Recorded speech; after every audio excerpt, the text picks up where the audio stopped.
one of the biggest tumblers ever recorded. Several people were injured, but none seriously, and no major damage has been reported thus far. While Chile has upgraded its tsunami warning to its highest level, the danger already appears to be lessening in some places, with authorities in Hawaii and parts of Japan and Russia downgrading their warnings. Speaking of Russia, a Kremlin spokesperson says Russia can't absorb any new U.S. sanctions. Here's Fox's Jared Halpern. President Trump says he'll impose new sanctions on Russia if President Vladimir Putin does not agree to a ceasefire in Ukraine by early next month. But a spokesman for the Kremlin says the country has been living under a huge number of sanctions for a long time, and the economy has developed a certain immunity. After Monday's Midtown Manhattan shooting, New York City mayoral candidate Zohran Mamdani's social media comments on defunding the police may come back to haunt him. Fox's Brian Yennis has more from New York. Mamdani wrote in December on X, quote, "As mayor, I will disband the SRG, which has cost taxpayers millions in lawsuit settlements and brutalized countless New Yorkers exercising their First Amendment rights. The SRG unit is specially trained to handle protest and riot control, counterterrorism, and major events." Mamdani was 7,000 miles away vacationing in Uganda when the mass shooting happened, but he posted on X, quote, "I'm heartbroken to learn of the horrific shooting," adding he's grateful for all of our first responders on the ground. But in 2020, Mamdani said the NYPD is, quote, "racist, anti-queer, and a major threat to public safety. What we need is to defund the NYPD."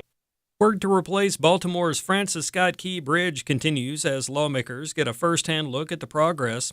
Fox's Tanya J. Powers has this story. Demolition work is still underway on Francis Scott Key Bridge following the March 2024 collapse when a cargo ship crashed into it. It left 6 dead and Baltimore's port closed for months. Maryland Governor Wes Moore toured the demo zone and commended state and local leaders for their work. This is a team that has now gotten the permitting done in a matter of months. That's been able to, really keep us on track to deliver something that's going to be powerful and a true project that the people of the state can be proud of. The new bridge is expected to cost around $2 billion and will be taller with wider shipping lanes. It's due to be completed by 2028. The NTSB is still investigating the Key Bridge collapse, and its final report is expected this fall. An education watchdog says it's time an Illinois school board dismissed a cross-dressing teacher who it hired to be an assistant principal for Orland Park Junior High. AFN's Bob Kellogg reports. Lori Higgins of Breakthrough Ideas also reports the district has been steeped in a scandal involving the sexual harassment of the former assistant principal, who sued and won her sexual discrimination case against the district. And apparently there's been a vendetta against her by some in leadership. And so they reassigned her to the classroom and then hired this guy, Tremaine Harris. He doesn't even have the minimum required qualifications for the position. What they knew about Harris before they hired him is uncertain, but she says some of the leftist administrators and board members helped him hide his sordid lifestyle. Hopefully, parents are going to show up en masse at the next school board meeting, which I believe is August 11th, and demand that his offer be rescinded. This is just shocking that he was offered a $90,000. Any position in the classroom, he shouldn't be in the classroom either. Not surprisingly, Higgins says she's been told by a contact that school administrators are eager to defend their hiring decision. I'm Bob Kellogg. In final news, a big moment in American history. It was on this day in 1956 that the phrase, "In God We Trust," legally became the national motto of these United States. Find more news on AFN.net.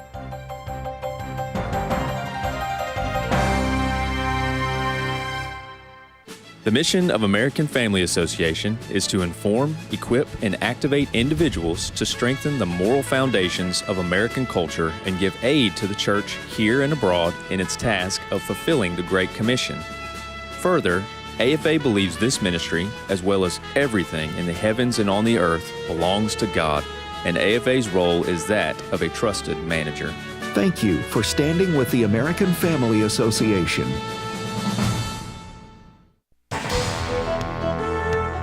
Welcome to Today's Issues, offering a Christian response to the issues of the day. Here's your host, Tim Wildman, President of the American Family Association.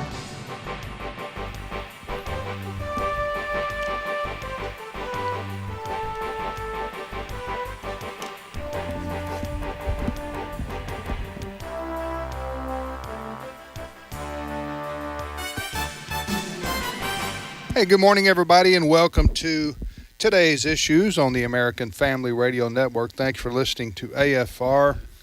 You know, the enemy of live radio, ladies and gentlemen, is the sneeze. And are you getting close? Well, I thought that was coming on again, and it happened to me a couple of days ago. I had to defer to Fred. I said, Fred, answer that question because I'm going to put my microphone on mute here. But anyway, I think we're okay. I think we're all clear. I think it was It is funny when you feel it coming on. Right.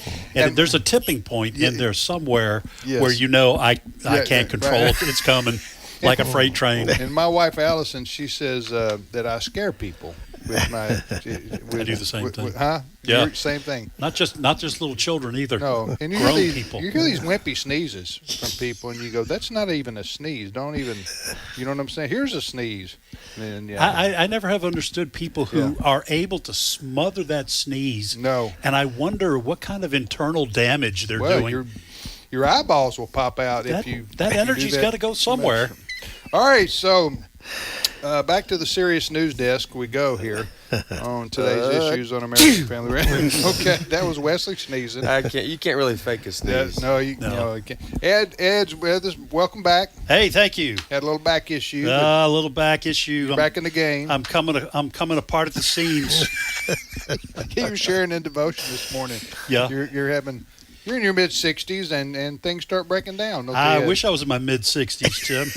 I'll be 67 next month in August. 67. No, I've got to have cataract surgery. And in all seriousness, we ask people to pray for you because that's anytime they mess with your eyes, you're going, whoa, hang on. Yeah, absolutely. But cataract's pretty routine but unless it's your eyes. Yes. Right. Of course, I've never had it before. Okay. No one person who really had some bad side effects, but everyone else says, man, it's a breeze, and it's going to be. It'll be weird. You'll be able to see. Yeah. Without glasses or contacts. Let me introduce the rest of the distinguished panel. Wesley Wildman. Good morning, Wesley. Hey, good morning. And Fred Jackson. Fred, you were going to say? Funny story on cataract surgery. My oldest daughter worked at a clinic for a while, many years ago, and some older guys, a lot of older guys have that problem. Yeah. But they would come in, and of course, the ladies who were kind of doing the workup to everything, they would be talking to these older gentlemen, and some of them would say, "Yeah, I'm here for my Cadillac surgery." Because it's the doctor's. It's the doctor's gravy boat. Yeah, they had to kind of suppress a smile, but they were there for a Cadillac surgery. Did they not know how to pronounce it, or were they joking about the doctor's about to buy a Cadillac off the money I'm about to spend? Somewhere along the way, Cadillac got in that brain, and that's the way it was coming out. Yeah. So, and in fact, it's the same place I'm going. Yes. Friday. I've got to try to remember to use that line. Of course, I'm not telling my wife in advance that I'm going to joke with the ladies up front because she's always going, no, please don't. Nobody thinks you're funny. Because I joke around with cashiers and waitresses. It's a hit or miss when you joke around with cashiers because you don't know what kind of day they're having. You don't know what kind of person they are. Like, are they find humor or are they serious? So if you bust a couple times, your wife, I can see her saying, listen. Just order. It doesn't stop me if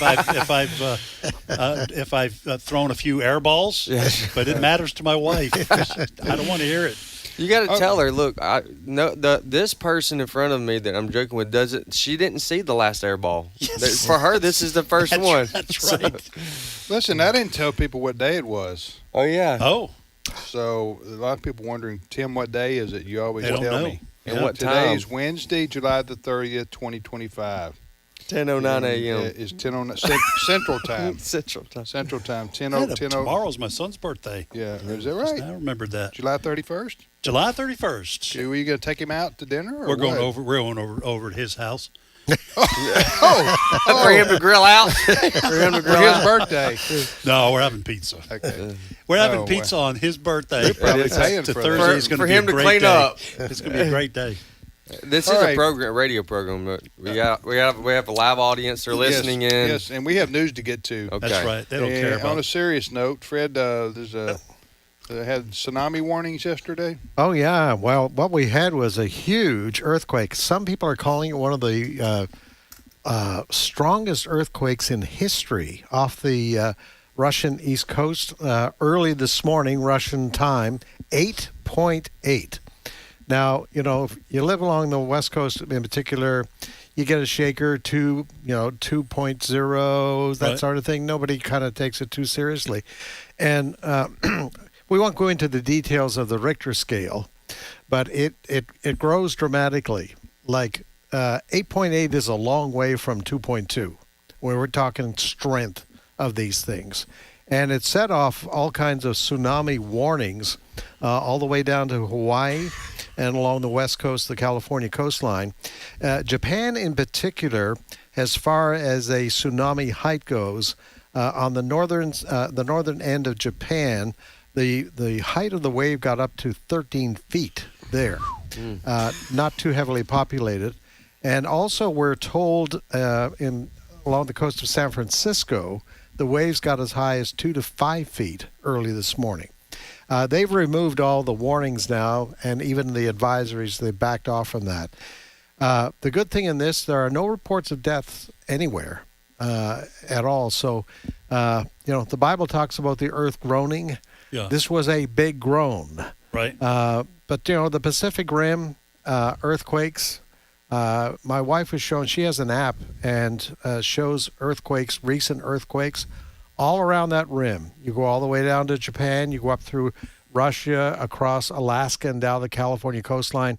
There are shakers all the time. We just don't hear about them. Right. But this don't impact people. Yes. Yeah. This was 8.8.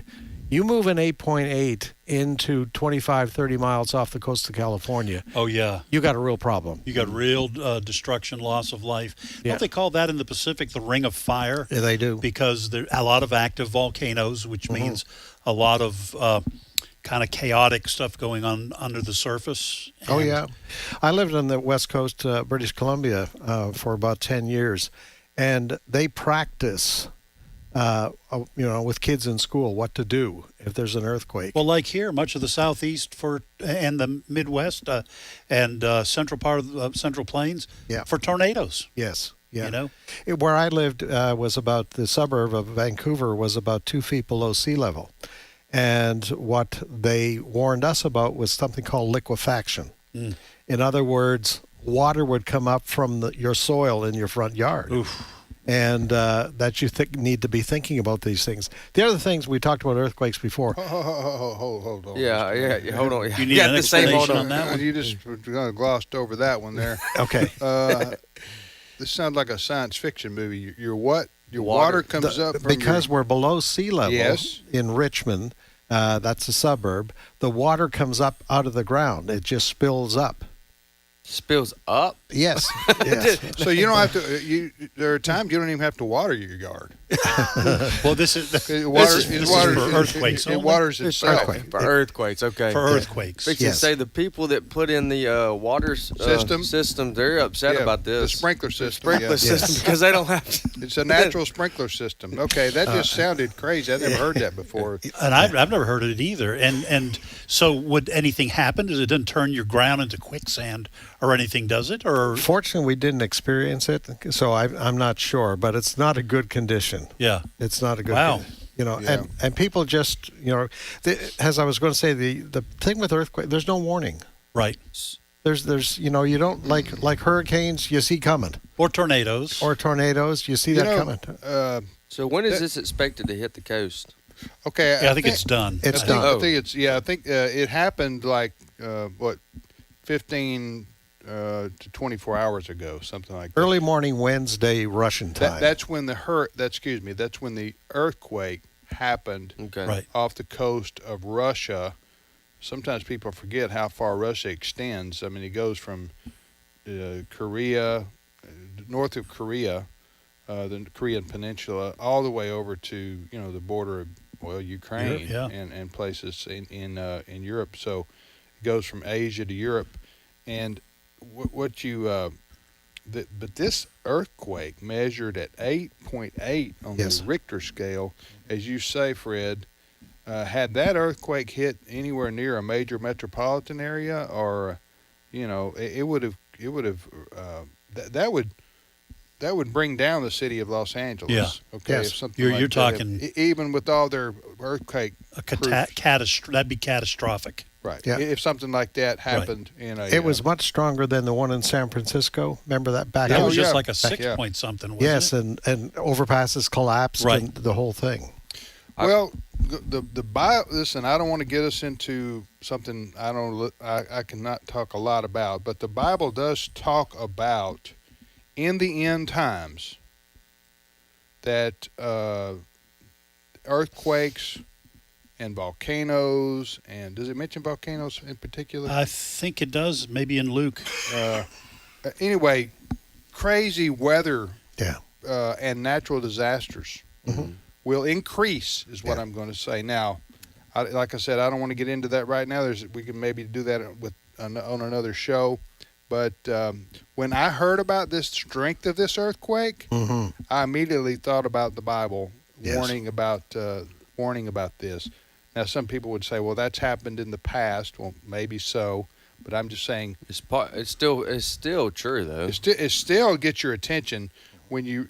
And 8.8 is unheard of. Yep, that's right. No volcanoes directly mentioned in Luke, but it does talk about earthquakes and natural disasters, plagues and famines. Right. And before we move on from this topic, I do have a very, very serious question for Ed, but I don't want to mess up.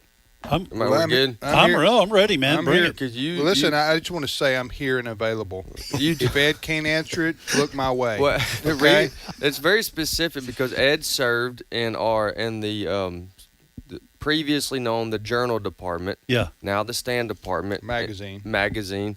And you did writing and editing and all that. Why on planet Earth do we have letters and words that are silent? Like tsunami. Like there's a T at the beginning of this. I'm with you on that one. So why? Can you go ahead, give me answer that just one. a decent explanation? Tsunami. Make something up that sounds good. How is tsunami spelled? It's TSUNAM tsunami. I. Okay. And the question Wesley poses is why letters when they're silent.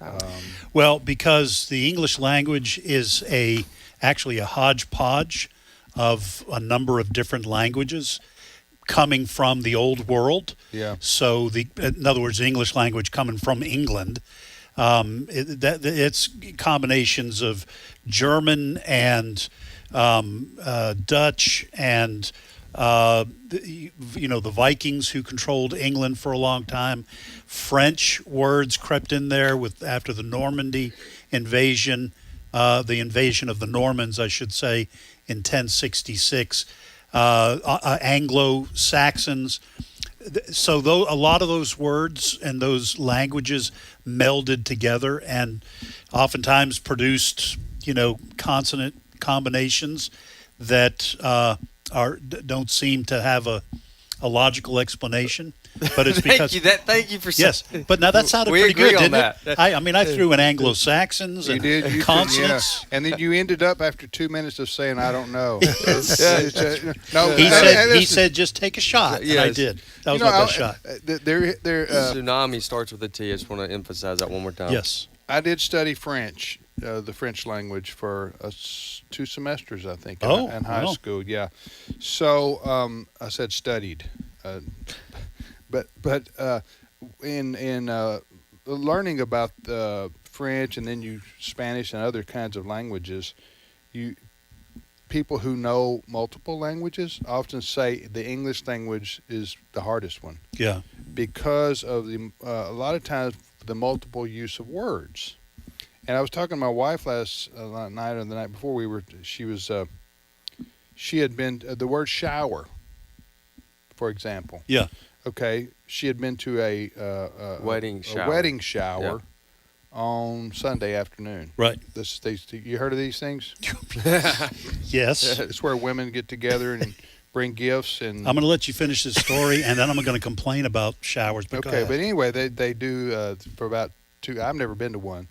Maybe I've been to one, but then I stayed for 10 minutes and It's not for men. It's not for men. It's women. They're literally not invited, though. Yeah, really. They don't want men. You go into a shower, they look at you funny. They're like, "What are you doing here?" Right.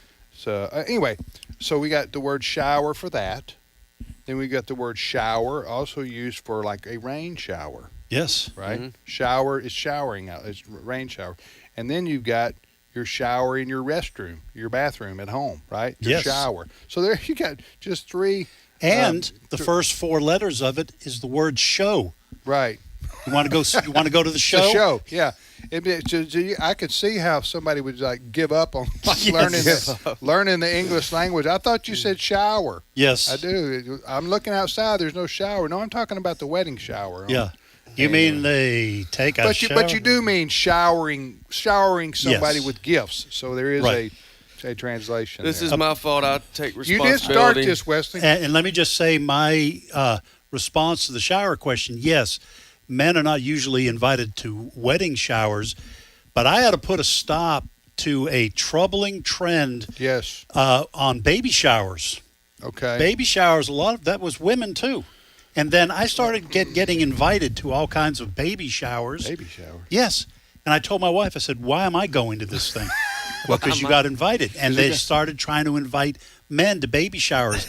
And at some point I said, no unless it's for my own grandkids. I think you got to take a stand. I took a stand. I said, I'm not going to this. Right. Men do not belong at showers, any kind. Right. Anyway, you're right. Shower. I let her have it. You're found out who the boss was. I could keep this going, but we got stuff we need to get to. Reel this in.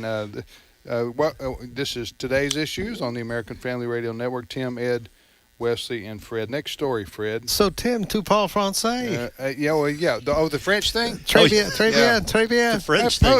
The Canadian I want in on this. Do you know, can you speak fluent French? Oui, je parle français, mais un peu seulement. Oh, just a little bit, huh? Okay, I wondered how far the French went north into Canada. I know Quebec is, the French is the official language, right?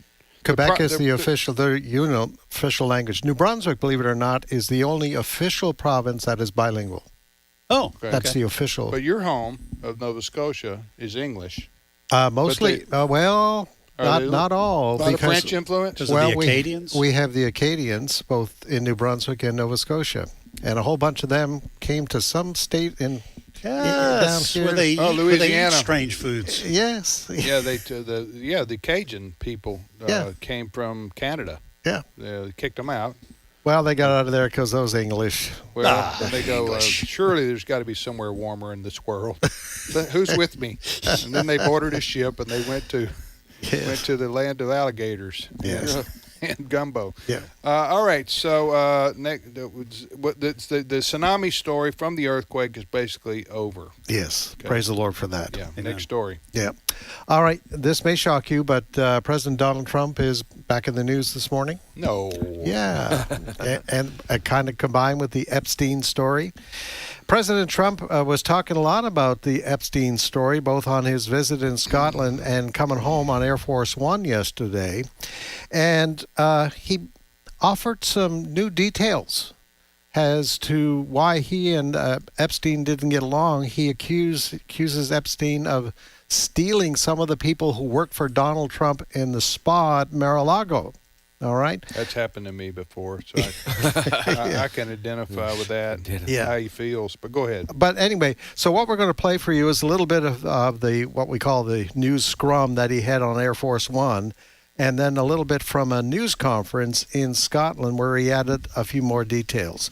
It's cut number one. You're saying that Jeffrey Epstein poached two of your staffers. Who were they? Were they young? I don't want to say two, or I don't want to say any number. You're talking about many years ago. But, yeah, he took people, and because he took people, I said, don't do it anymore. You know, they work for me. And he took, beyond that, he took some others. And once he did that, that was the end of him. Were some of the workers that were taken from you, were some of them young women? The answer is yes, they were. Yes, they were young women? What did they do? In the spa. In the spa? Yeah, people that work in the spa. I have a great spa, one of the best spas in the world at Mar-a-Lago. Mr. President, did one of those stolen, persons, that include Virginia Jeffrey? I think she worked at the spa. I think so. I think that was one of the people. Yeah. He stole her. And by the way, I never went to the island, and Bill Clinton went there supposedly 28 times. I never went to the island, but Larry Summers, I hear, went there. He was the head of Harvard. And many other people that are very big people. Nobody ever talks about them. I never had the privilege of going to his island.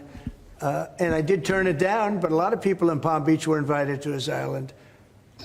In one of my very good moments, I turned it down. I didn't want to go to his island.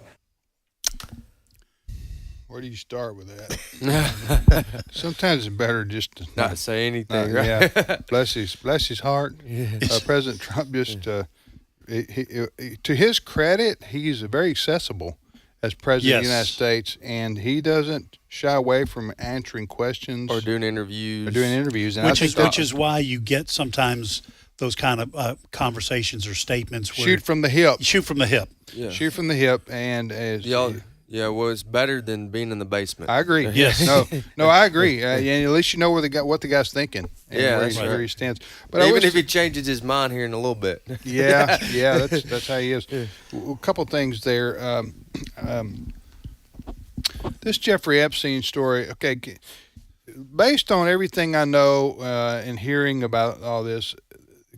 Can I just share from my heart? Share from your heart. I want to share from my heart. This is absolutely. This is about President Trump and his relationship with this fella. Shower us. I'll shower us with your thoughts. I'll share. Hey, we do got it. While we're on Trump, we do got to get to his tariff stuff too before we move on. Yeah, but I've got to share from my heart, Wesley. Okay. So I'm looking at the clock, going. Well, we can come back after the break, and I can continue. We do have a guest after the break, but we can come back to tariffs. Right. We can come back to tariffs, or if I'm not finished sharing my heart. Well, that's right. More hard. So go for it. Okay. So, in all seriousness, I think what you have here, if President Trump had done something illegal or wrong that was criminal, potentially, with Jeffrey Epstein, the pedophile who committed suicide. I put that in quotations because we don't know exactly what happened to him. But he was convicted of sex trafficking. So if that President Trump, then Donald Trump, the New York real estate tycoon, and Jeffrey Epstein, they were New York socialites, okay? And as are people for the ages in New York City who are New York socialites. They're yesteryear, today, and there'll be some tomorrow. You know, that's just how that city works. It's basically the most famous city in the world, where a lot of famous people live there. Right. And they go to parties. They interact. All that. The same thing with Sean Diddy. What was his name? What's his name? P. Diddy. P. Diddy. You know, the guy who's been also convicted. Okay, well, a lot of celebrities hung out with him, too, but that doesn't mean they're involved in his illegal or unethical or immoral. Oh, the Weinstein fellow. Yeah, a lot of people hung out with him at parties. So what I'm saying is, I think President Trump was friends of his. Obviously, they were friends. At one time, Donald Trump called Jeffrey Epstein a great guy who hangs around a lot of young women, is what he said. So probably rumors swirled. Right. But President Trump never went to the island where a lot of this stuff went on. But he said Bill Clinton did 28 times. He knew a number. Yeah. So evidently Trump does know the Epstein files. Yeah. Yeah. Because he's spouting off things. Names of people. That went to the island. Yes. But I would say, from what all you can determine, Trump doesn't want to. Trump probably wishes this would just go away because he was friends with Jeffrey Epstein, but there's no evidence that he ever did anything illegal, or, you know what I'm saying? Yes. Yeah, so I think this is. Hopefully, we can get to the end of this pretty soon. We'll be back momentarily.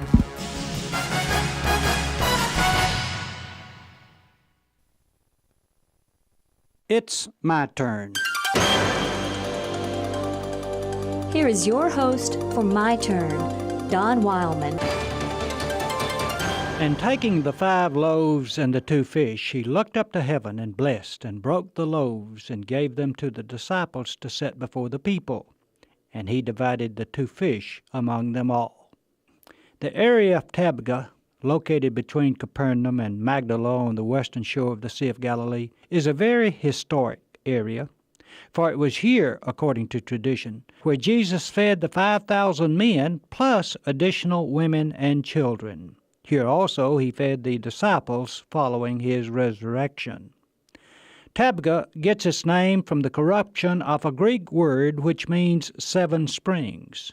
At Tabgha in 1932, the ruins of an ancient church were discovered. Today, another structure, known as the Church of the Multiplication, stands over the ruins. The floor of that ancient church, dating at least back to the 4th century, contains mosaics which are renowned throughout the world for their beauty and realism. They depict the water birds and flowers of the area and symbols of the 5 loaves and 2 fish of the miracle. This miracle of Jesus, the feeding of the 5,000, was considered an impressive event by the early church.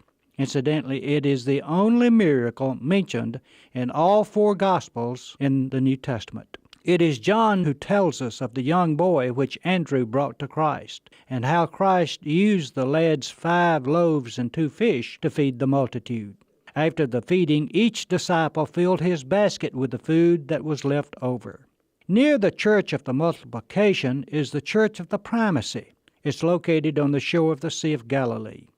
It's built on the spot where tradition says Jesus is supposed to have fed Peter and the 6 other disciples after a night of fruitless fishing. The structure is built over a rock which today is known as the Table of Christ. Tradition says it is the rock used by Jesus to eat the morning meal of fish with his followers. It was here that Jesus gave to Peter the 3-fold repetition symbolic of a legal transfer. Feed my lambs. Tend my sheep. Feed my sheep. Jesus was giving the responsibility of his church to Peter and the others. The Church of the Primacy is a lovely little structure. Waves from the Sea of Galilee splash beneath it. The area around it is lovely and peaceful, a probable contrast from the biblical days when this area was teeming with people and commerce. 2 great truths come out of the events which came to pass in this area. In the case of the multiplication of the loaves and fish, the truth is that little, when given to him who is the Creator, can be transformed into a lot. The young boy willing to share the lunch which his mother packed for him found this to be true. The other truth concerns the disciples. They discovered that Jesus can be completely trusted. Following his directions, despite having caught nothing during an entire night of fishing, they cast where he told them and caught 153 fish. We must never forget that they cast their nets in sheer faith. As one stands here in this area, his thoughts are varied, but one wish stands out, that these 2 great truths can perhaps come alive again in us, even today. This has been My Turn with Don Wildman, a production of the American Family Association. Jesus said, "Let the little children come to me, and do not hinder them, for the kingdom of heaven belongs to such as these." Matthew 19:14. American Family Radio. This is Today's Issues. Email your comments to comments@afr.net. Past broadcasts of Today's Issues are available for listening and viewing in the archive at afr.net. Now, back to more of Today's Issues. Anyway, welcome back to Today's Issues on the American Family Radio. Tim, Ed, Wesley, and Fred.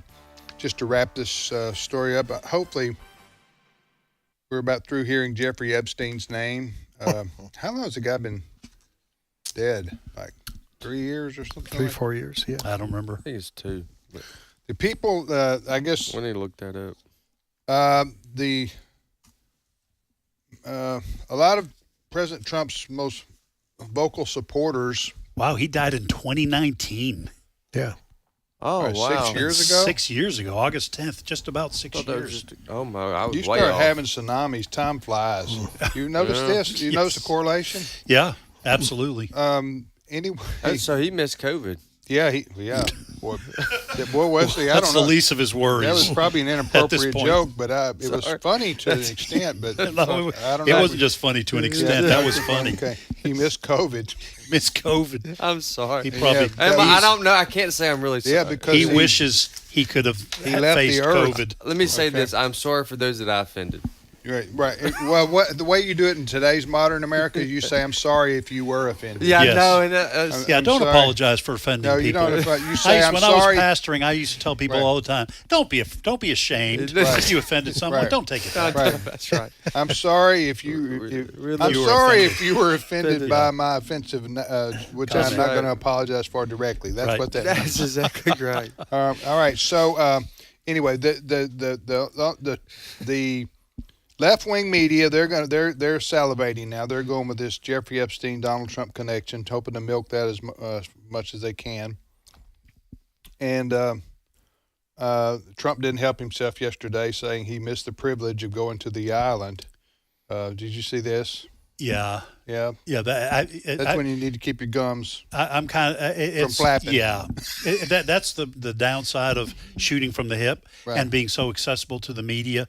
You are going to just express things without maybe having the opportunity to think through. Right. Maybe I should choose a better word. Maybe there's no privilege of going to the island. He may. We talked about this in our story meeting, and Wesley said sometimes the president is sarcastic, and that could have been what he was doing, but.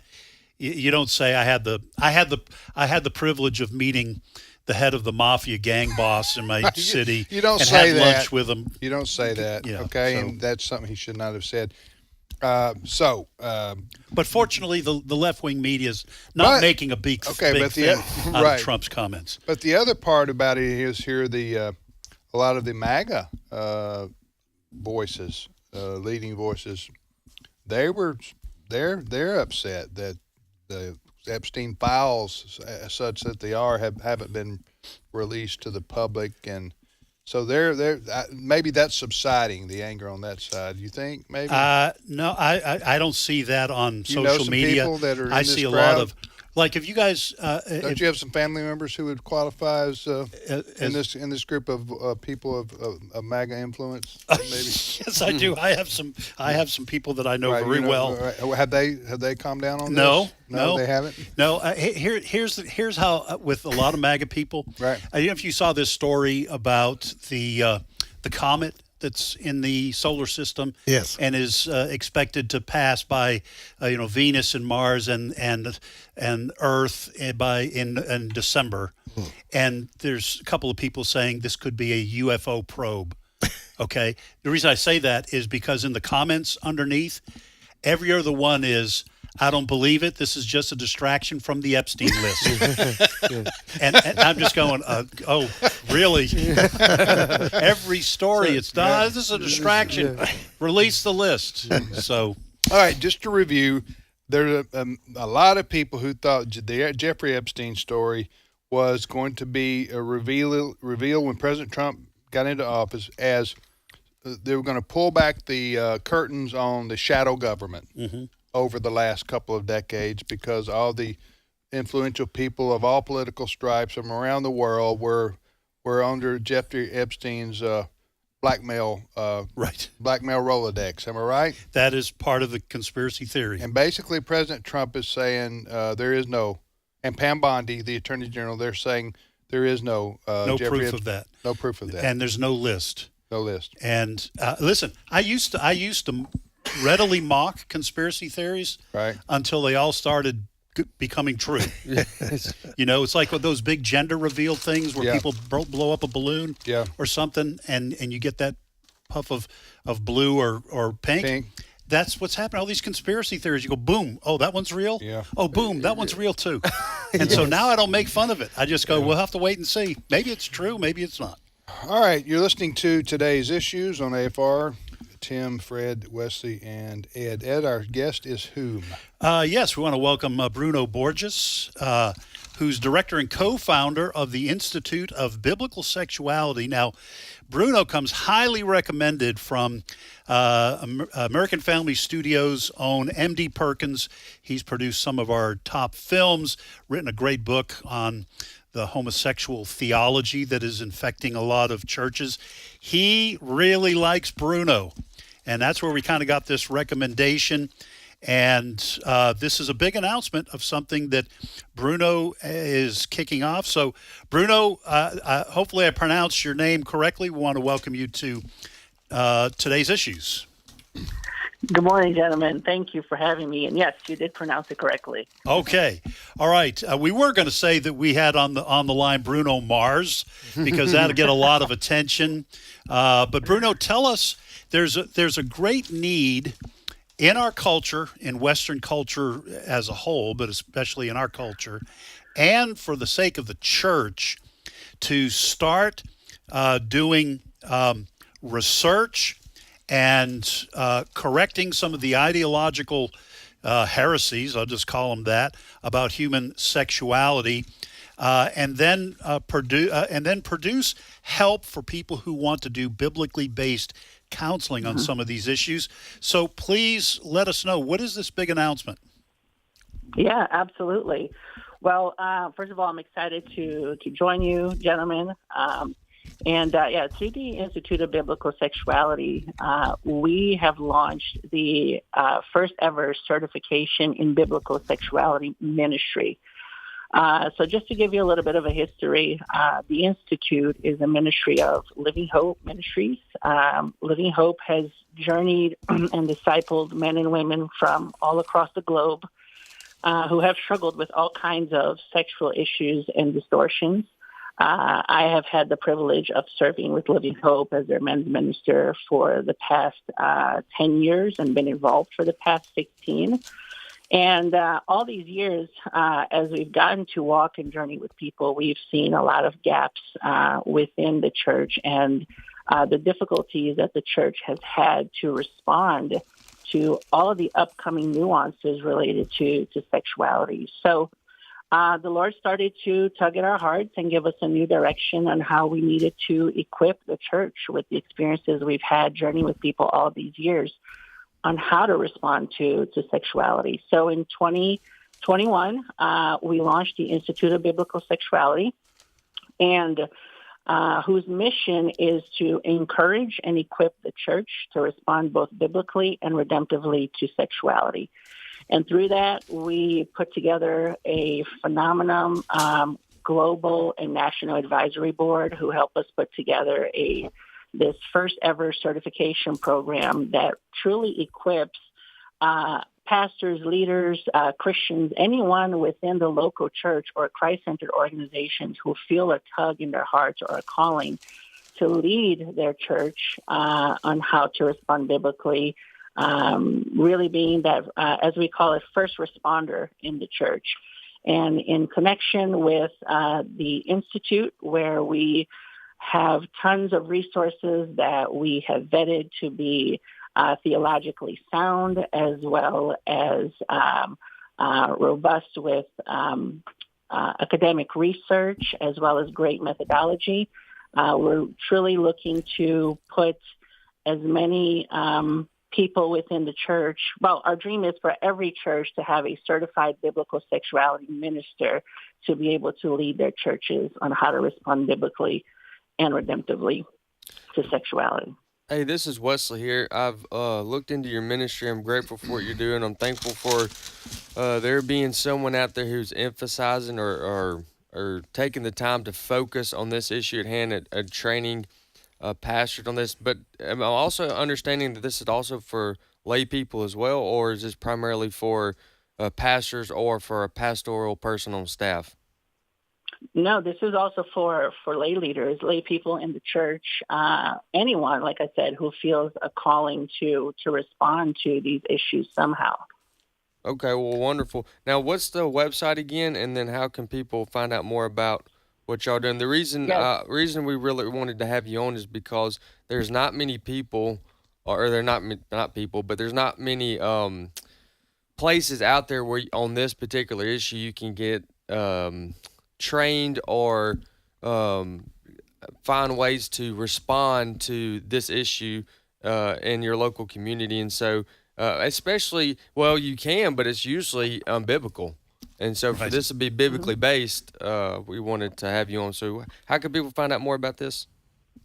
Correct. They can visit us at biblicalsexuality.net.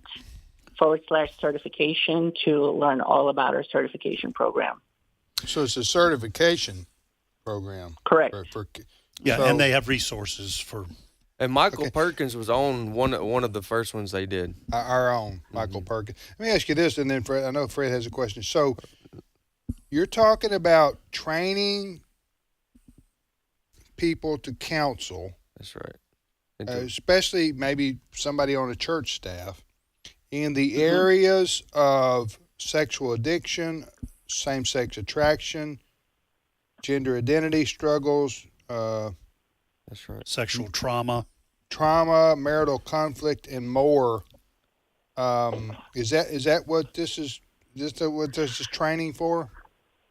So through our program, yes, they do get experience on how to do initial counseling with anyone in the church who seeks help for any areas related to sexuality. Okay. And these are not just LGBTQ issues. These, as you mentioned, marital issues, people struggling with their singleness or pornography and all kinds of things. Now, the goal here is not necessarily for churches to start programs within their churches. It's to have someone who is highly trained. I mean, this is a 2-year program. It's almost like a master's program. There's a capstone project that they have to do. And it's someone who's highly trained in your church who is now going to sum up with the leadership of the church on how to respond to these issues.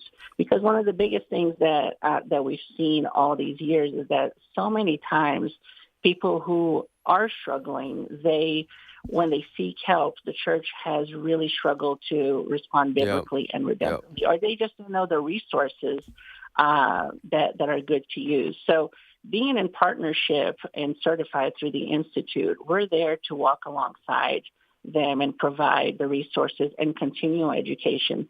And the reason why we wanted to go with a certification program is, we've reached a point in our culture with sexual issues that it's not enough anymore for people to just know the information. They have to know how to apply it.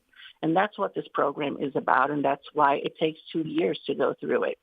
All right. They get a lot of hands-on, a lot of practical experience in order to be able to foreshadow situations that may happen in their churches, as well as just respond to currently existing ones. You're talking to Bruno Borges. Get your last name right, Bruno? Correct. Okay. Mm-hmm. And are you the director? Yes, I am the director and co-founder of the Institute. Okay, but this Rooted Counseling, the Center for Relational and Sexual Wholeness, that's a new initiative by your institute.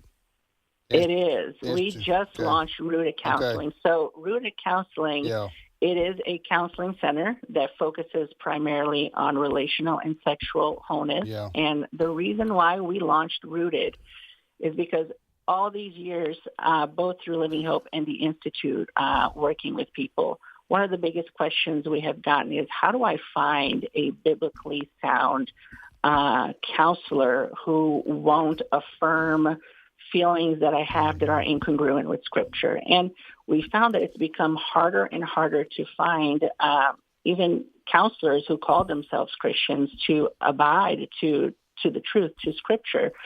And we also found that there were Christian counselors who had a calling, but were afraid to do the right thing because they just didn't have the support that they needed or the training to continue to do what God has called them to do. So the Lord called us to also initiate and launch Rooted Counseling with counselors who we get to walk with and provide additional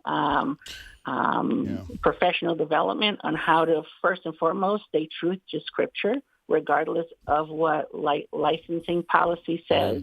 And we back them up 100% in order to really help people find the healing that only comes through Jesus Christ, but with the support of clinical science. What is your website for more information? BiblicalSexuality.net. biblicalsexuality.net. Okay, thank you, Bruno, and appreciate your work, and wish you the best, and look forward to keeping up with what you're accomplishing there. Thank you so much, gentlemen. Have a great day. Okay, thank you. Well, these are brave people, courageous people, because they have their work cut out. Mm-hmm. Because the mental health profession in this country, I'm talking about the American Psychiatric Society, American Psychological, American Medical Association, all of them, and politicians, especially in blue states, they are really trying to crack down on anyone, well, Fred, like in Canada, anyone who counsels people in a biblical way about human sexuality. So kudos to Bruno and the others. They're American-based, right? Yes. Yes. He's in the U.S., because I don't even know if you could get away with this in Canada now. Probably not. Well, don't we have a story from Canada on? Do we have the pastor audio from this morning? Or is that Steve's story? I think that's Steve's story. Okay. Yeah. But anyway. Steve's listening probably right now. He'll bring it in. He'll be in. Yes. So, were you going to mention anything else about this? No, sir. No, sir. Okay, I just wanted to say to Ed's point, God bless all those people who are counselors, who are doing Christian counseling. Yes. And that means people who are at churches, on staff, and also just professional Christian counselors. And I know a lot of people just do it as friends of people, but they feel unqualified. But anyway, for this in all these areas here. Looks like they're in Arlington, Texas. Yeah. Okay. But, we should note that in this country, there are legal threats now against certain jurisdictions about counseling a homosexual about getting out of that lifestyle. Yes. Right. It's called, there are laws now against what they're calling conversion therapy. Right.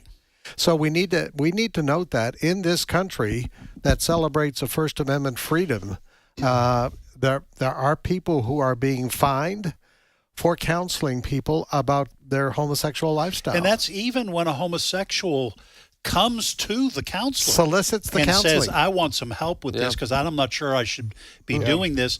These counselors can still get in trouble. Yes. Let me ask you real quickly, Ed, and then we can move on here. What does the Bible say about what's acceptable and unacceptable when it comes to human sexuality? Well, the Bible, of course, all those issues start with, this is what Jesus started with when he was asked about divorce, for example. You go back to creation. So Genesis 1 and 2, God created us male and female in the image of God, male and female. He made them so that human sexuality is based on that model, because reproduction is a male-female endeavor. Okay. And you look at the human anatomy. Yes. It's pretty obvious. It's pretty obvious. And so marriage flows out of that reality, because one man and one woman, that's what creates a baby. Now, I'm not saying that sex isn't meant to be pleasurable. Obviously it is, but it is for a husband and wife to give pleasure to one another. But anytime you move outside of that model, so unmarried people having sex, heterosexual, homosexual, doesn't matter. A man or a woman who's married having sex with some other than their spouse, that is sin. And the Bible is clear about that. Now, the struggles people may have, that's what Bruno and the team that they're getting together, and some other ministries who do that, there are people who, for whatever the reason, put that on a different box, on a different shelf, because we're not discussing that right now, but they struggle with where their romantic feelings and their desires go. And Christians are at this point free under the First Amendment to counsel them about what God wants for them, but we have to also be compassionate for the people who are struggling with that. Because I always say this, the normal way human sexuality is supposed to develop is that as you get older, you are attracted to members of the opposite sex, okay? And for some small fraction of our population, when they get to that point, they don't have those feelings for the opposite sex. They have those feelings for the same sex. That must be a terrible thing to go through. But there is hope that whatever the cause was, God can help heal that person. and heal their brokenness. And we are starting to get stories of people who have, well, for decades and decades, come out of homosexuality, but also the transgender confusion that is going on. And our film, In His Image, produced by American Family Studios, inhisimage.movie. You can go watch that for free. That's why we put out that very fine documentary. Yeah, and here's where the conflict comes in. Of course, we talk about it on issues sometimes here on this program and others on American Family Radio. This is why we're labeled a hate group by the Southern Poverty Law Center on this particular issue, and maybe a couple of others. But they're going to tell you, the left-wingers are going to tell you, and even some, quote, Christians are going to tell you, you're wrong by trying to counsel people to deny their identity. Right. So they are obviously homosexual, gay, lesbian, by their not by their choice, but by their DNA, by how God made them. Yes. And for you to lay guilt on them by saying their actions are sinful, you're a hater. You're going to lead them to committing suicide and a miserable life because you're trying to heap guilt on them. And that's a powerful argument. Yes. And the church has struggled to respond to that. How do we? Yeah, because Christians should be the most compassionate people around, and a lot of times these are people that we know. Mm-hmm. Oh, it's a cousin, it's an uncle. Known them for years. Yeah, known them for years, and they're good people, and you love them. They came out as gay, and they came out, right. And now you're the one at Thanksgiving going, "I'm sorry, but that's a sin." Well, that has forced a lot of Christians to keep their mouths shut and not get into it. Mm-hmm. And I think what Bruno and the others here with the Institute of Biblical Sexuality and the broader umbrella organization of Living Hope Ministries, they're trying to help people come to grips with their struggles and their brokenness and find peace in Christ. But it is an uphill slog because the whole of American culture and in the West is just set to mock and ridicule and punish you if you come out for biblical sexuality. It's the same thing, but it's a transgendered issue today now. They're going to tell you, they being the people on the left and a lot of Christians, they're going to tell you, I say Christians under the Christian label, they're going to tell you the same thing today. They tell you about LG back in the day. Now they're going to say, listen, this person identifies, they may be a biological male, but they have feelings that they're a female. Right. And they can't deny or suppress those feelings. They're very real. So that must be who they are meant to be, despite the fact that they are in a male body. So you, Christians, need to affirm them and support them and, love them, not to shower them with judgment that they're acting immorally. That's what we get all the time, right? Yeah. Go ahead. And what we've learned what our audience has learned in today's issues over the years is that our answer to that is that we're just consistent with all the other issues. So we wouldn't take that same strategy. We wouldn't allow that same argument to be made the case for adultery. Right. Sorry. Right. Well, they beat us over the head with it, and it's like Ed said, it's a tough issue to have a rational conversation about. Right. But we must stand on what the Bible says. Yeah. Amen. And as Ed said earlier, the Bible has strict limitations on what human sexual behavior is allowed by God, and which are called sin. And we can't ever shy away from that. We'll be back momentarily. Stay with us.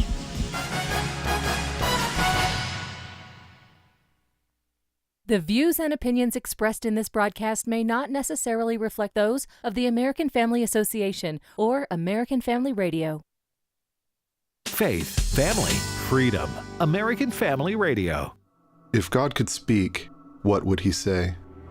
The Bible subjects itself to historical verification. He says, we saw this.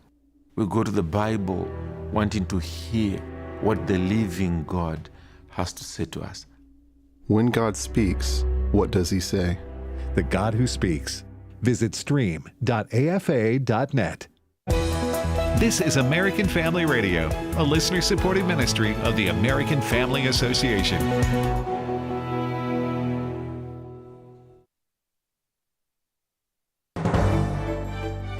For American Family News, I'm Chris Woodward. There is less danger in some places and more in others after a massive earthquake in Russia. Fox's Lillian Wu has more. Tsunami advisories have been canceled for the coastal area of Southern California, ranging from Rincon Point to the California-Mexico border. But tsunami warnings are being issued in Central and South America, where authorities have ordered evacuations following the magnitude 8.8 quake that struck off Russia's eastern coast, initially sending millions fleeing for higher ground there in northern Japan, Hawaii, and the west coast of the U.S. Russia's news agencies also reporting that one of the world's highest volcanoes, the Kulshevskoy volcano on the Kamchatka Peninsula, started erupting following the quake.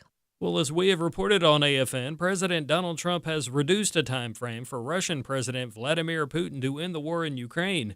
What was a 50-day deadline has drawn down to 10 days. If there is no ceasefire, the Trump administration may put sanctions on countries that buy things such as oil and gas from Russia. And talking about this on Washington Watch, Senator Lindsey Graham said he agreed with the idea. Putin could care less, apparently, about how many Russians get killed in the battle. You know, hundreds of thousands have been killed and wounded. I don't think he cares about sanctions because he lives pretty well, him and his cronies.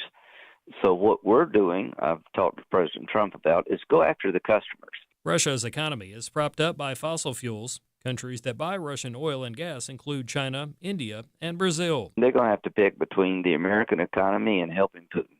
I think that's the best way to get Putin to the table. Graham said he's had discussions about this topic with the president. A conservative activist predicts that in the coming years, Europe and other Western nations will be fighting civil wars for the survival of Judeo-Christian civilization. Here's AFN's Chad Groening. During his recent visit to Scotland, President Donald Trump told reporters that European leaders need to, quote, get their act together on migration, warning, quote, you're not going to have Europe anymore. The Islamization of Europe and other Western countries is evident in countries like Germany, France, and Great Britain that have been overwhelmed by Muslim migration. Gary Bauer is chairman of the Campaign for Working Families and has served on the board of Christians United for Israel. He believes the West is headed for internal conflicts. It's a civil war. There are uprisings in all of these countries by left-wing and Islamist movements making common cause with each other.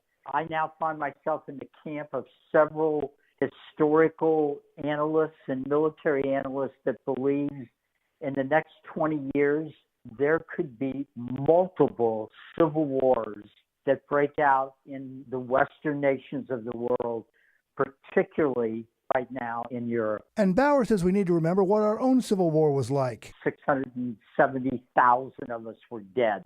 We killed each other more brutally than we've ever killed any enemy we faced. And that's what multiple countries in Europe are facing as their government cannot find the courage to prevent and stop a mass slow-motion invasion of people from third world countries, many of them Islamists, pouring across the borders of Europe and one by one taking those countries to the brink of a disaster. I'm Chad Groening. Indiana Representative Marlon Stutzman has introduced a bill that would require the creation of a new food label.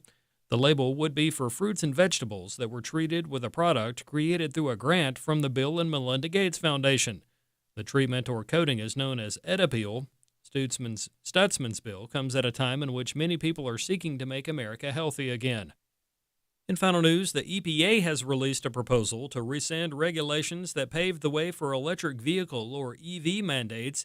Energy Secretary Chris Wright made these comments at an event with the EPA administrator. We don't want to tell people what car to drive or what kind of shower head to use or what their hot water heater should look like. We want Americans to choose. Environmentalists are not pleased, but groups such as Power the Future and CFACT are applauding the proposal. Find more news on AFN.net. I am thoroughly looking forward to our Weekend with AFA coming up in October, where we're going to be able to meet our supporters like yourself, to fellowship, to visit our facilities here in Tupelo, and to have everyone come together for a wonderful weekend. It's a weekend with AFA, Thursday, October 2nd through Saturday, October 4th in Tupelo, Mississippi. Speakers will include Abraham Hamilton III, Jenna Ellis, Tim Barton, Tim Wildman, and more. Register at afa.net/weekend. Today's Issues continues on AFR with your host, Tim Wildman, President of the American Family Association.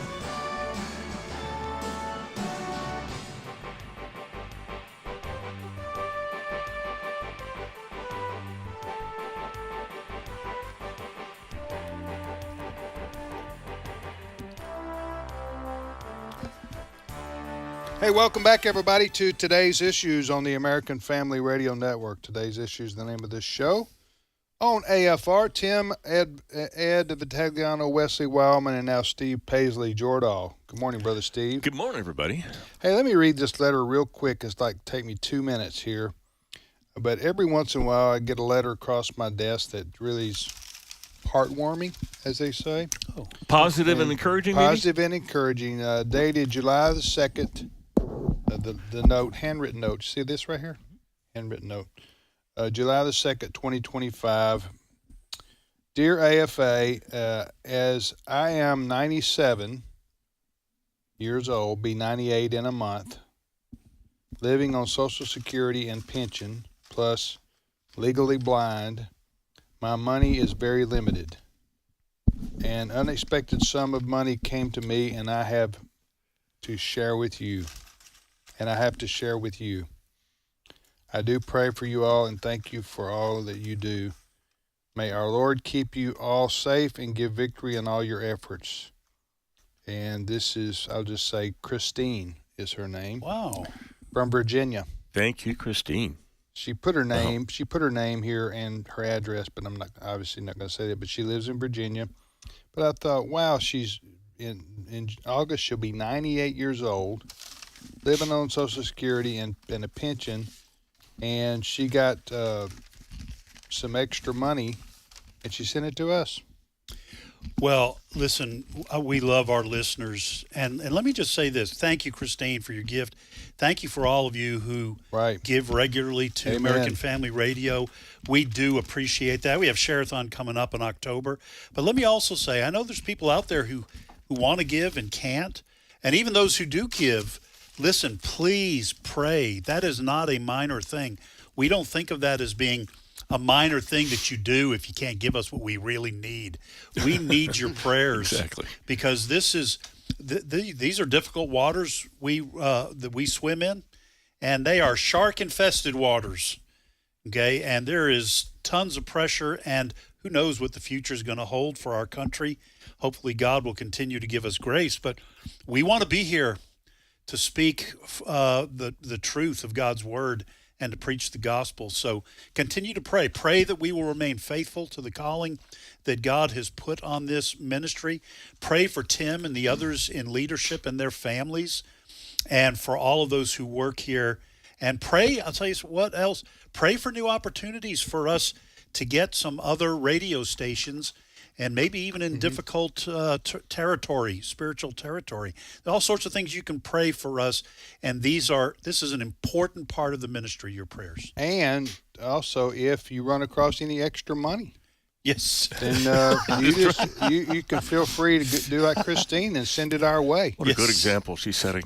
We wouldn't want to give anybody the idea that we wouldn't accept that. That's absolutely that is true.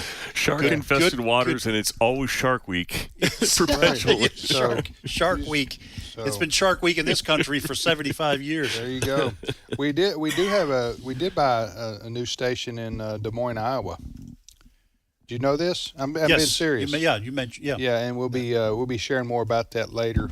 We got to have probably a couple months before we go on the air there. And I'm just going to say, I say this periodically, I do pray that God will give us an opportunity to get a station in Boston. Mm-hmm. So we can have a voice. We need to look into that. We have a voice in New England, right? Kind of the birthplace of the country. Christian. In case you're out there wondering why we don't have stations in major cities like Boston, New York, Los Angeles, those are major markets, and hugely expensive. Way expensive to put a radio station in those markets. And we probably way down on the list to get those spots. But God can do anything. Yeah. Right. So, yeah. Anyway, that's just that being from that neck of the woods, that's a dream of mine. Yeah. Steve, first story. All right. So if you've been following the news and reading about or watching about what's going on in Gaza, the Gaza Strip, the mainstream media is talking about a famine, starvation. And the mainstream media is saying that Israel is causing it and they're all to blame, and they are doing whatever they can to kind of push this narrative. It happens to not be true, which we can get into in a second, but one of the things you may have seen is a picture of a mom holding a little baby that is skin and bones. And they said, here it is. This is the poster child for the malnutrition and the starvation that's going on in Gaza. And a little fact-checking was done by some people, and they found out that, well, it's not exactly that. This child has cerebral palsy, and he's malnourished because he can't eat properly, even in healthy times. He has a brother that is healthy and well-fed standing right next to him in another picture that the media all could have used but didn't. And so they've been called out by conservative media and others. And finally, the New York Times is having to admit that they made a mistake. Kind of. I want to hear the apology. Well, it's not much of one, but I'll read what they got. So the original article said Gazans are dying of starvation after 21 months of devastating conflict with Israel. Gaza's most vulnerable citizens, the young, the old, and the sick, are facing what aid groups say is impending famine. And then they have a note. They tweeted out a note that says, we have appended an editor's note to a story about Mohammed Zakaria al-Mutawak, a child in Gaza who was diagnosed with severe malnutrition. After publication, the Times learned he also had pre-existing health problems. Read more below. And then they have children in Gaza are malnourished and starving, as the New York Times and others have documented. We ran a story about Gaza's most vulnerable citizens and showed this picture of this child that they say suffers from severe malnutrition. We have since learned new information, including from a hospital that treated him, and medical records updated our story to add context. Now, here's what they did. They put the original... Who's they? The New York Times put the original story out. They publicized it on their Twitter feed. It has 55 million followers on the New York Times Twitter feed. The correction? It went on the New York Times Communications Twitter page. That's 89,000. Not nearly as many. And they never really admitted that corrupt. They never really admitted that they were wrong. They just said, oh, and in addition to the fact that they're starved, Israelis are starving these people. Oh, yeah, he also has some medical conditions. That's not at all the case. Yeah. All right. So the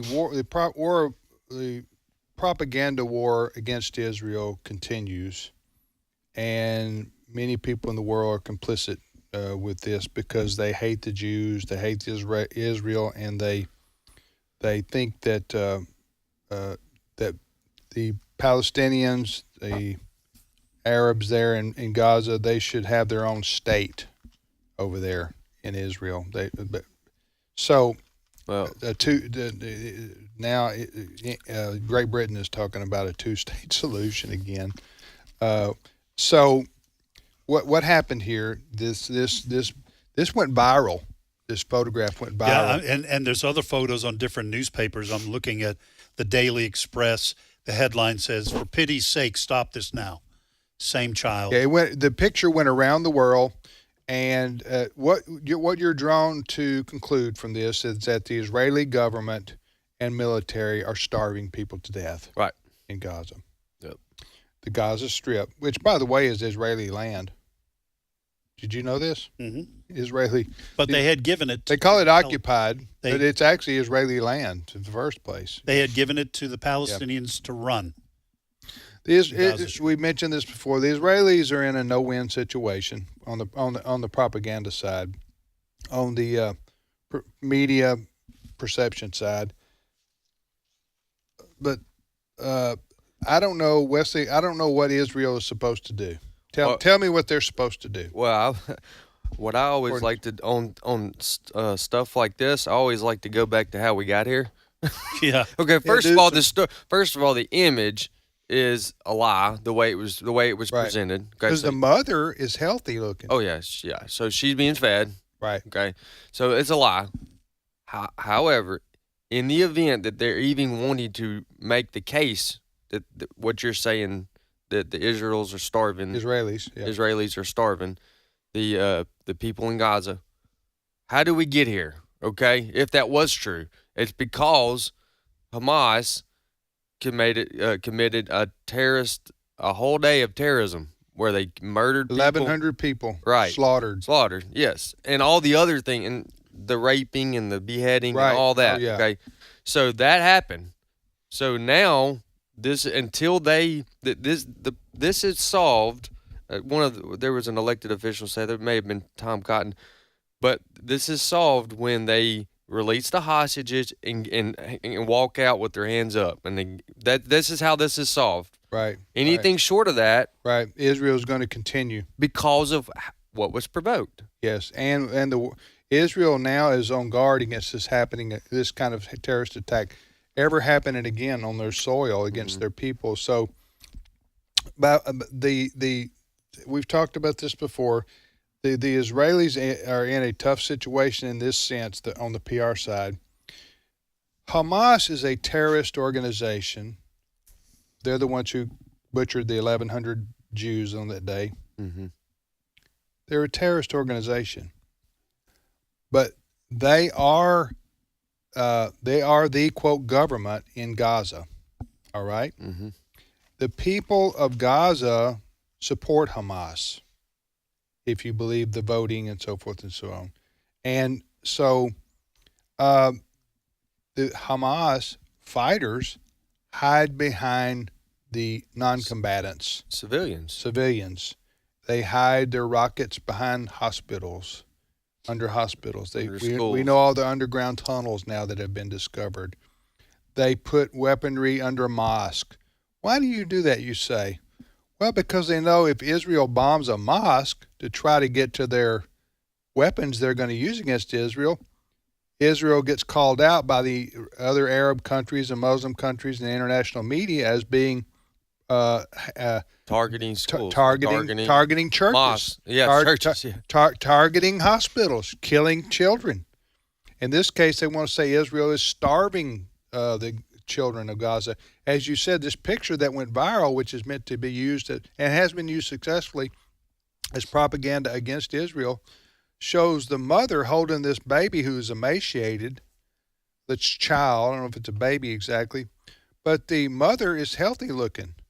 Okay, and you go, why doesn't the mother feed the child her food, and so they can be the other way around? Okay, because it's a propaganda piece. That's why. Otherwise, the mother would also be emaciated, and they don't tell you the underlying health issues that the baby / child had. So, anyway, this is just being used. Mike Huckabee's talked about this, the ambassador to Israel, but.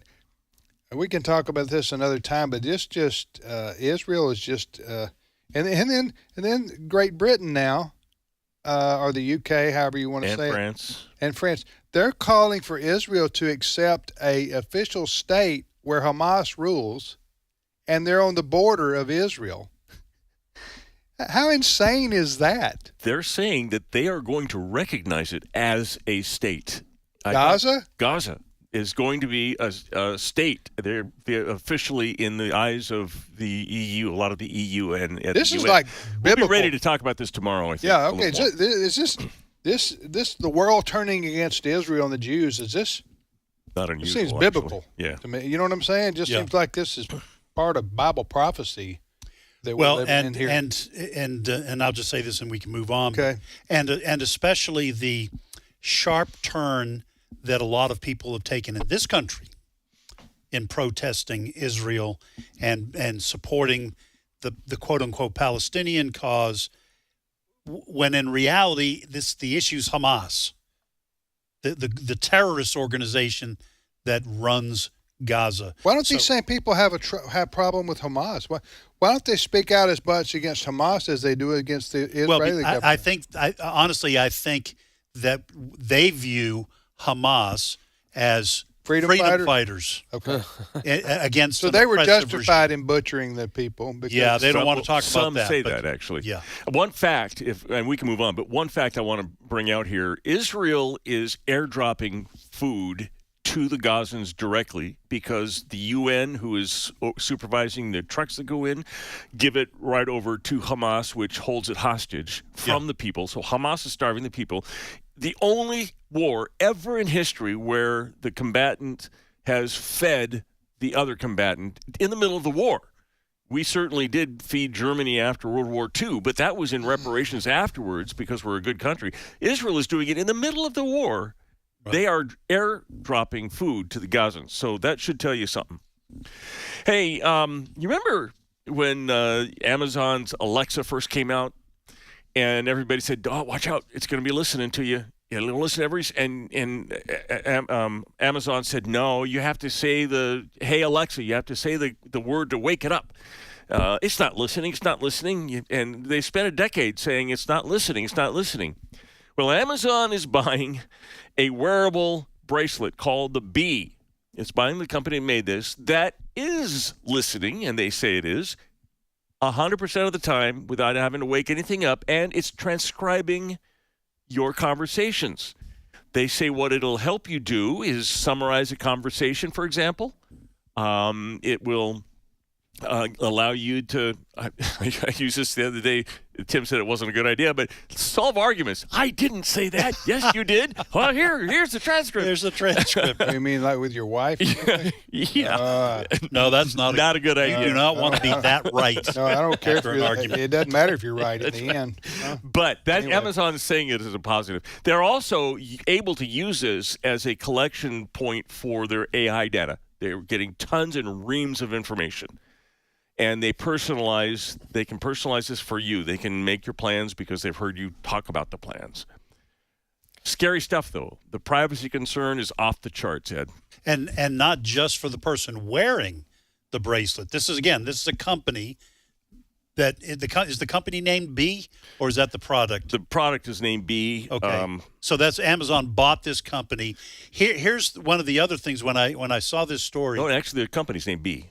When I saw this story, part of one of the additional concerns is it doesn't just record your conversation. If I had that bracelet on, it would record everybody here. Everybody I talk to in the hallway, everyone I talk to, you go out for lunch or at the gas station or whatever. You talk to yourself. It's recording the conversation with people who don't know they're being recorded. And listen. Well, that could cause some legal issues, could it not? Well, it could in states. In this state, in Mississippi, where our headquarters is located, only one person has to know a conversation is being recorded. Yeah. But in some states, both parties have to, or it's considered a violation of wiretap laws. Mm-hmm. And so you could get into big trouble for recording all those conversations. You could be recording a conversation with a doctor. And you can't cut it off, right? And as far as I know, that the purpose of the bracelet is to record everything you say. Mm. Who would wear something like that? Yeah, that's what I was about to say. A lot of people would. Are you going to? No. Now, hold on. A lot of people. Hold on. What would be the reason? Just a couple reasons. One. Let's say that I have been talking with my wife and we need to get a grocery list going. And what are we going to have for dinner? We're going to have this and that and other and everything. And then I go to the store and, what was I supposed to get? Well, there's the list. Or I'm checking. Or just write it down. Yeah, Dad. You're missing. Hold on. We're talking about getting airline tickets. And so we say, well, we need to fly here. We need to fly there. We want to pay the, and then we can just say, B, buy the tickets. Okay. And it'll go buy the tickets for you. Okay. Ooh. Listen, I never got the Alexa thing. Me either. I mean, I never participated. I refuse to talk to my phone. Yes. Well, no, I will. Chelsea does while she's driving. I will talk to the text. I know. I still can't do it. Half of my words wrong, but that always creeped me out. The Alexa thing. Now, the thing is, it is handy. So my wife and I went to visit. My dad passed away a couple years ago. We went 2 years ago to visit his widow. And she has the Alexa thing, And it is kind of handy in that you could say, Alexa, play Elvis Presley Blue Suede Shoes, and it'll do it. And that part's cool. But the downside of all these things is the privacy concerns and the possibility for surveillance. And that, for the bee thing, that becomes my issue, is how much of this is the government getting their hands on? And does the bee sell this information to companies that heard me talking to my wife and saying, hey, what do you think about this car, or what do you think about this vacation? They say they don't keep a copy of the transcript. They give it to you. Right. Yeah. I don't believe any of these people. Exactly. They're all liars. Eventually, everybody has their price. Next story. The tarantulas are coming.